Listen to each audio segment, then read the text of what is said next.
जिसका वर्णन नहीं हो सकता है। उनका उग्र यानी तप देखकर ब्रह्मा जी उनके पास गए और बोले कि हे तात, मैं प्रसन्न हूँ, वर मांगो। रावण ने विनय करके एवं चरण पकड़ के कहा कि हे जगदीश्वर, सुनिए, वानर और मनुष्य इन दो जातियों को छोड़कर हम और किसी के मारे से न मरे, यही वर दीजिए। शिव जी कहते हैं कि मैंने और ब्रह्मा ने मिलकर उसे वर दिया, ऐसा ही हो, तुमने बड़ा तप किया है। फिर ब्रह्मा जी कुंभकर्ण के पास गए। उसे देखकर उनके मन में बड़ा आश्चर्य हुआ। जो यह दुष्ट नित्य आहार करेगा तो सारा संसार ही उजड़ जाएगा। ऐसा विचार कर ब्रह्मा जी ने सरस्वती जी को प्रेरणा करके उसकी बुद्धि हेर दी, जिससे उसने 6 महीनों की नींद मांगी। फिर ब्रह्मा जी विभीषण के पास गए और बोले कि हे पुत्र, वर मांगो। उसने भगवान के चरण कमलों को पकड़कर निर्मल, निष्काम और अनन्य प्रेम मांगा। उसको वर देकर ब्रह्मा जी चले गए।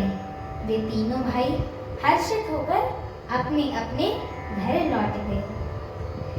मय दानव की मंदोदरी नाम की कन्या परम सुंदरी और स्त्रियों में से शिरोमणि थी।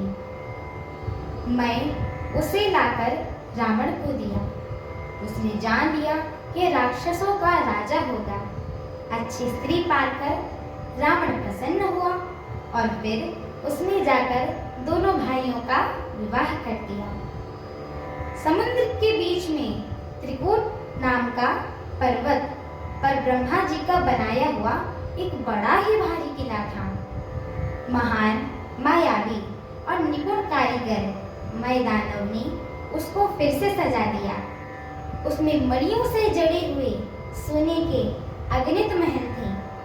जैसे नागकुल की रहने से पाताल लोक में भोगावतीपुरी है और इंद्र के रहने से स्वर्गलोक में अमरावतीपुरी है, उनसे भी अधिक सुंदर और बाका वह दुर्ग था।